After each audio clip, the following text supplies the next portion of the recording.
will measure, make, and install right over your existing house. And only Bath Fitter has... All right, we're going to go straight to the White House. President Obama is about to issue a statement specifically on the Paris Agreement, this historic global agreement on climate change. Today's a historic day in the fight to protect our planet for future generations. 10 months ago in Paris, I said before the world that we needed a strong global agreement to reduce carbon pollution and to set the world on a low carbon course. The result was the Paris Agreement. Last month, the United States and China, the world's two largest economies and largest emitters, formally joined that agreement together. And today, the world has officially crossed the threshold for the Paris Agreement to take effect. Today, the world meets the moment. And if we follow through on the commitments that this Paris Agreement embodies, history may well judge it as a turning point for our planet.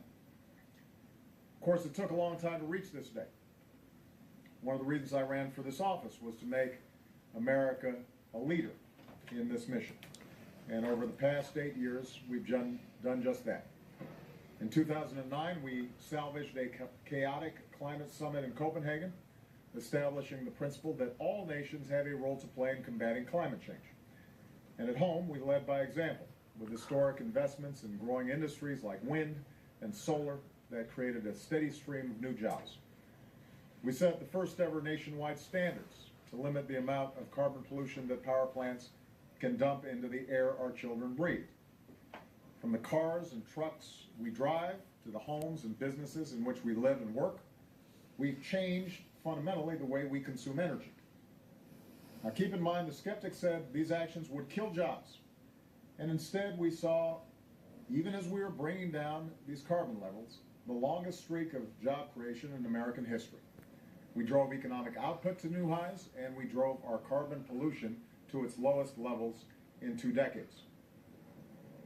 We continued to lead by example with our historic joint announcement with China 2 years ago, where we put forward even more ambitious climate targets.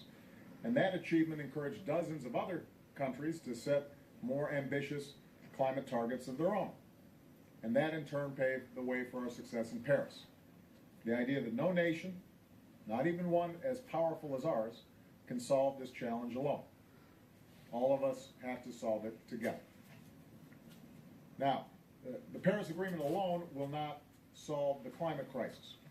Even if we meet every target embodied in the agreement, we'll only get to part of where we need to go. But make no mistake, this agreement will help delay or avoid some of the worst consequences of climate change.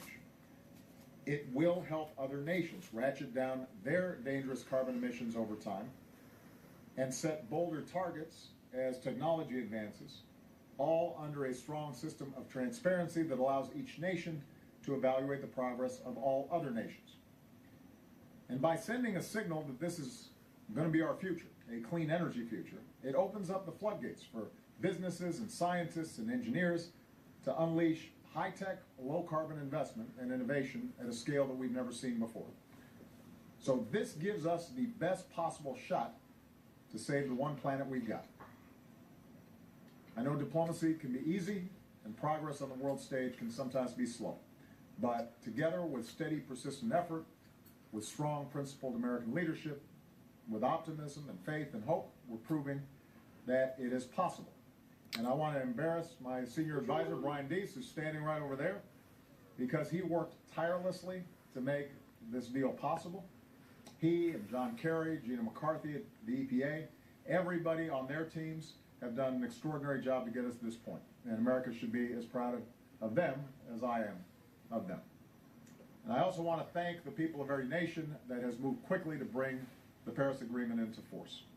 I encourage folks who have not yet submitted their documentation to enter into this agreement to do so as soon as possible. And in the coming days, let's help finish additional agreements to limit aviation emissions, to phase down dangerous use of hydrofluorocarbons, all of which will help build a world that is safer and more prosperous and more secure and more free than the one that was left for us. That's our most important mission. to make sure our kids and our grandkids have at least as beautiful a planet, and hopefully even more beautiful than the one that we had. And today, I'm a little more confident that we can get the job done. So, thank you very much, everybody.